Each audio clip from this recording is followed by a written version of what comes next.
মা আরণ্যকে রোশনাইয়ের কাছে হাত জোর করে ভিক্ষা চাইলেন। হ্যাঁ বন্ধুরা, এমনটাই দেখা যাবে। বিস্তারিত জানতে ভিডিওটি লাইক দিয়ে চ্যানেলটি সাবস্ক্রাইব করে প্রথম থেকে দেখতে থাকুন।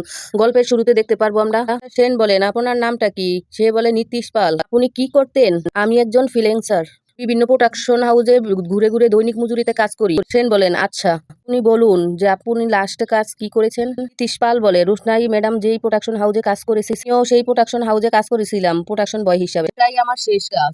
সেন বলেন, আচ্ছা রোশনাই, আপনি দেখেন তো ইনি কিনা। রোশনাই বলেন, ইনিই ছিলেন। নীতিশ পালের স্বাক্ষরে সুরঙ্গমা দেবী ফেসে গেলেন। গরিমা রোশনাইয়ের কাছে বলে, আমি হাত জোর করে ভিক্ষা চাইছি, প্লিজ তুমি আরণ্যর জীবন থেকে সরে যাও। রোশনাই বলে, গরিমা দিদি, তুমি নিজেকে এত ছোট করছো কেন? তোমাকে ভিক্ষে দেওয়ার মতো আমার সামর্থ্য নেই। আমি সামান্য একজন মানুষ, এমন কেউ নয় আমি। অন্যর মা বলে, ছেড়ে দাও না রোশনাই, করে তুমি ছেড়ে দাও না, আমার ছেলেটাকে ছেড়ে দাও না, তারা দুজন একসাথে সুখে সংসার করবে, প্লিজ তুমি ছেড়ে দাও না। কি অপরাধ করেছিল বলো তো? রসে গিয়ে ঘর থেকে টেনে বের করে নাচতে বলেছিল, এজন্য কি অপরাধ করেছিল বলো তো?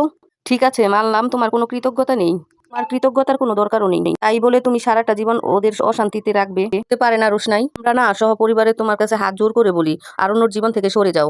বলে, আন্টি তোমরা কি মনে করছো বলো তো? কি তোমার ছেলেটাকে জোর করে কেড়ে নিয়েছি? তো আমার বাবা আছে, কথা বলো না তোমরা। বলে, আমি কারোর সাথে কথা বলবো না, শুধু তোমার সাথেই কথা বলবো। যতবার চেয়েছি আরণ্যকে নিজের কাছে ফিরে আনতে, ততবার ফিরে এসেছে আমার কাছে, ততবার তুমি এসে হাজির হয়েছো, সবকিছু এলোমেলো করে দিয়েছো। কেন রোশনাই? ওক উঠে এসে আরণ্যক আমাদের সাথে না বসে তোমাদের সাথে বসে, তোমার সাথে আর তোমার বাবার সাথে বসে থাকবে আরণ্যক? রায়ের বাবা বলে, গরিমা তুমি যথেষ্ট বড় হয়েছো, তুমি জানো যে এই মেয়েটা জন্মের পর থেকে কতটা কষ্ট করে বড় হয়েছে, যন্ত্রণা সহ্য করতে হয়েছে, তার জন্য তোমার খারাপ লাগে না? গরিমা বলে, তার জন্য কি আমি দায়ী? যদি কোনো যন্ত্রণা সহ্য করতে হয়েও থাকে, সেটার জন্য তো আমি দায়ী নই। আমি কি কম যন্ত্রণা সহ্য করেছি?